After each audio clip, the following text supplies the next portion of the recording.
मिल गई ना खबर कैंप की। हाँ आशा, तू तो वहाँ मेरी नजर का इलाज करवा। नजर ही नहीं चाची, नाक कान त्वचा, शुगर बीपी या कोई यौन रोग हो, सेहत और इलाज की मुफ्त सुविधा अब हमारे घर पर ही आ गई है। कैंप की अधिक जानकारी शहरी स्वास्थ्य केंद्र से या अपनी बस्ती की आशा से प्राप्त कीजिए। स्वस्थ बनी जीवन, हर बस्ती हर आंगन। राष्ट्रीय शहरी स्वास्थ्य मिशन हरियाणा। नमस्कार, आकाशवाणी चंडीगढ़ से प्रादेशिक समाचारों के साथ मैं निधि मुंजाल। पहले इस बुलेटिन के मुख्य समाचार। प्रधानमंत्री नरेंद्र मोदी ने कहा है कि अमृत काल में देश के गांवों और किसानों की क्षमता बढ़ाने के लिए सहकारिता क्षेत्र की भूमिका बहुत अधिक बढ़ने वाली है। हरियाणा के उप मुख्यमंत्री दुष्यंत चौटाला ने बताया कि करदाताओं को प्रोत्साहन देने के लिए हरियाणा सहित देश के 5 राज्यों में मेरा बिल मेरा अधिकार योजना आरंभ की गई है। हरियाणा के गुरुग्राम में गुड्स एंड सर्विसेज टैक्स यानी जीएसटी लागू होने की 6ठी वर्षगांठ मनाई गई। और भाला फेंक खिलाड़ी नीरज चोपड़ा ने लुसानी डायमंड लीग में शानदार प्रदर्शन कर खिताब जीता। प्रधानमंत्री मोदी ने ट्वीट कर उन्हें बधाई दी। अब समाचार विस्तार से। प्रधानमंत्री नरेंद्र मोदी ने कहा है कि अमृत काल में देश के गांवों और किसानों की क्षमता बढ़ाने के लिए सहकारिता क्षेत्र की भूमिका बहुत अधिक बढ़ने वाली है। प्रधानमंत्री ने आज नई दिल्ली में 17वें भारतीय सहकारिता सम्मेलन के उद्घाटन अवसर पर कहा कि देश में सहकारिता क्षेत्र को मजबूत करने के लिए सरकार ने कई नए कदम उठाए हैं। उन्होंने कहा कि केंद्र सरकार कृषि और किसानों के कल्याण के लिए हर वर्ष 6.5 लाख करोड़ रुपए से अधिक खर्च कर रही है। प्रधानमंत्री ने कहा कि भारतीय जनता पार्टी सरकार में किसानों को विभिन्न योजनाओं के जरिए हर वर्ष 50,000 रुपए की गारंटी दी गई है। उन्होंने कहा कि ये मोदी की गारंटी है। उन्होंने कहा कि प्रधानमंत्री किसान योजना के अंतर्गत किसानों के बैंक खातों में 2,50,000 करोड़ रुपए का प्रत्यक्ष अंतरण किया गया है। श्री मोदी ने कहा कि आज किसानों को 270 रुपए प्रति बोरी के हिसाब से यूरिया मिल रहा है, जो बांग्लादेश, पाकिस्तान, चीन और अमेरिका से बहुत कम है। उन्होंने कहा कि सरकार ने पिछले 9 वर्षों में उर्वरकों पर 10 लाख करोड़ रुपए से अधिक की सब्सिडी दी है और अनाज के न्यूनतम समर्थन मूल्य पर 15 लाख करोड़ रुपए खर्च किए हैं। प्रधानमंत्री ने कहा कि सरकार ने यूरिया सब्सिडी के लिए 3,70,000 करोड़ रुपए का विशेष पैकेज घोषित किया है। पीएम प्रणाम योजना के विशेषताओं पर प्रधानमंत्री ने कहा कि सरकार देश में प्राकृतिक कृषि की बढ़ावा दे रही है।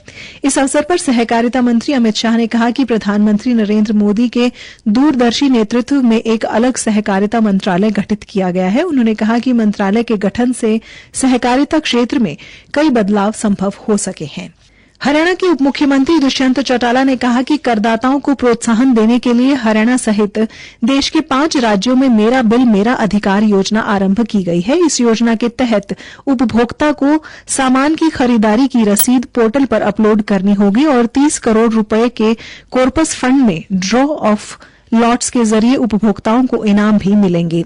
उप मुख्यमंत्री ने ये जानकारी आज गुरुग्राम में गुड्स एंड सर्विसेज टैक्स लागू होने की 6ठी वर्षगांठ के अवसर पर आयोजित जीएसटी डे 2023 कार्यक्रम को संबोधित करते हुए दी। दुष्यंत चौटाला ने कहा कि मेरा बिल मेरा अधिकार योजना से उपभोक्ताओं में सामान की खरीदारी करते समय विक्रेता से बिल मांगने की प्रवृत्ति विकसित होगी, साथ ही उपभोक्ता और सरकार के बीच एक मजबूत भावना की विकसित भी होगी। उप मुख्यमंत्री ने कहा कि देश की आबादी में हरियाणा का 2% योगदान है, लेकिन कर के ढांचे में हरियाणा देश में 6% की भागीदारी कर रहा है। उन्होंने कहा कि केंद्र व प्रदेश सरकार की कल्याणकारी नीतियों के चलते प्रदेश में आज उद्योगों व निवेशकों के अनुकूल माहौल है। प्रधानमंत्री किसान ऊर्जा सुरक्षा एवं उत्थान अभियान के तहत राज्य सरकार ने किसानों को प्रधानमंत्री कुसुम योजना का लाभ देने व अपने खेत में सौर ऊर्जा पंप लगवाने के लिए आवेदन आमंत्रित किए गए हैं। किसान 12 जुलाई तक वेबसाइट haryana.gov.in पर अपने आवेदन करके सरकार की इस योजना का लाभ ले सकते हैं। विभाग के प्रवक्ता ने जानकारी देते हुए बताया कि किसान अपने खेत में टपका सिंचाई, सौर ऊर्जा पंप व नवीनतम तकनीक का उपयोग करें और सौर ऊर्जा पंप लगवाएं। उन्होंने बताया कि कुसुम योजना के तहत किसान 75% अनुदान राशि पर 3 HP और 10 HP सौर ऊर्जा पंप के लिए आवेदन कर सकते हैं। इसके लिए बिजली आधारित कनेक्शन के मौजूदा किसान आवेदकों को सौर ऊर्जा पंप के कनेक्शन के लिए प्राथमिकता दी जाएगी। प्रवक्ता ने बताया कि इस वर्ष लक्षित लाभार्थियों का चयन परिवार की वार्षिक आय व भूमि धारण के आधार पर किया जाएगा। चयनित लाभार्थी मूल्य निर्धारण के उपरांत आवेदक पीएम कुसुम पोर्टल पर जाकर सरकार द्वारा सूचीबद्ध कंपनी का चयन करके लाभार्थी हिस्सा जमा करवा सकते हैं, जिसकी सूचना पंजीकृत मोबाइल नंबर पर प्राप्त होगी। उन्होंने बताया कि आवेदन करने के लिए किसानों को कृषि भूमि की जमाबंदी, फर्द, परिवार पहचान पत्र लगाना होगा। आवेदक के परिवार के नाम सोलर कनेक्शन, बिजली आधारित पंप नहीं होना चाहिए। प्रवक्ता ने बताया कि हरियाणा जल संसाधन प्राधिकरण के सर्वेक्षण के अनुसार जिन गांवों में भूजल का स्तर 10 फीट से नीचे चला गया है, उनके लिए भूमिगत पाइपलाइन या सूक्ष्म सिंचाई प्रणाली को लगाना अनिवार्य होगा। इस योजना का लाभ लेने के लिए किसान विभाग की वेबसाइट harera.gov.in पर व संबंधित जिले के अतिरिक्त उपायुक्त कार्यालय में जाकर विस्तृत जानकारी ले सकते हैं। प्रादेशिक समाचार आकाशवाणी चंडीगढ़ से प्रसारित किए जा रहे हैं। भाला फेंक खिलाड़ी नीरज चोपड़ा ने लुसाने डायमंड लीग का खिताब जीत लिया है। ओलंपिक चैंपियन नीरज ने चोट के बाद शानदार वापसी की और 87.66 मीटर की दूरी पर भाला फेंककर खिताब अपने नाम किया। उन्होंने इस वर्ष मई में दोहा डायमंड लीग भी हासिल जीत की थी। प्रधानमंत्री नरेंद्र मोदी ने खिलाड़ी नीरज चोपड़ा के इस अद्भुत प्रदर्शन व जीत पर उन्हें बधाई दी। अपने ट्विटर संदेश में प्रधानमंत्री नरेंद्र मोदी ने नीरज चोपड़ा की प्रतिभा, समर्पण और उत्कृष्टता की सराहना की। नीरज चोपड़ा की इस जीत के मौके पर उनके घर परिवार में भी खुशी व जश्न का माहौल है।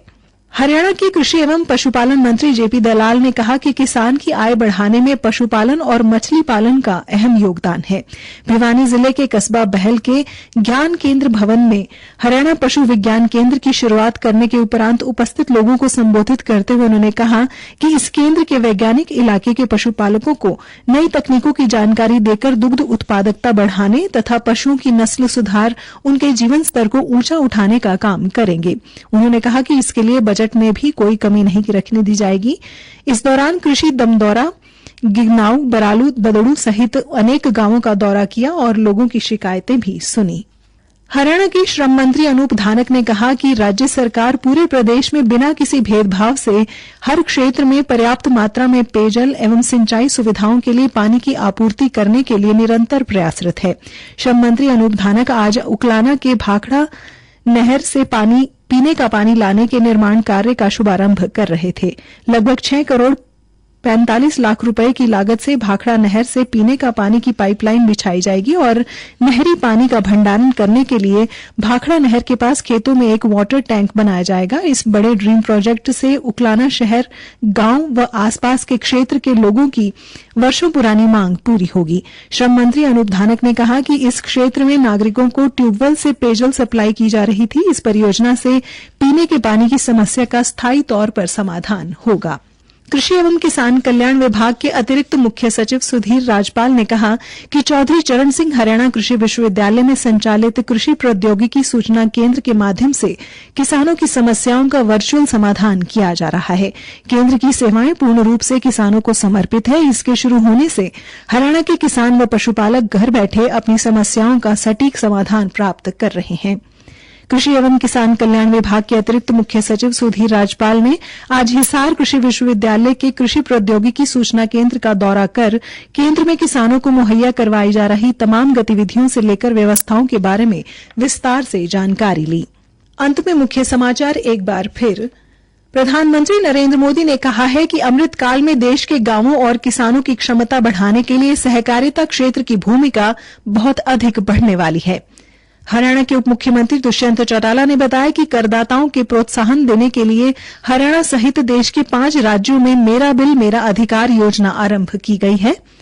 हरियाणा के गुरुग्राम में गुड एंड सर्विसेज टैक्स यानी जीएसटी लागू होने की 6ठी वर्षगांठ मनाई गई और भाला फेंक खिलाड़ी नीरज चोपड़ा ने लुसाने डायमंड लीग में शानदार प्रदर्शन कर खिताब जीता। प्रधानमंत्री नरेंद्र मोदी ने ट्वीट कर उन्हें बधाई दी। इसी के साथ ये समाचार बुलेटिन समाप्त हुआ।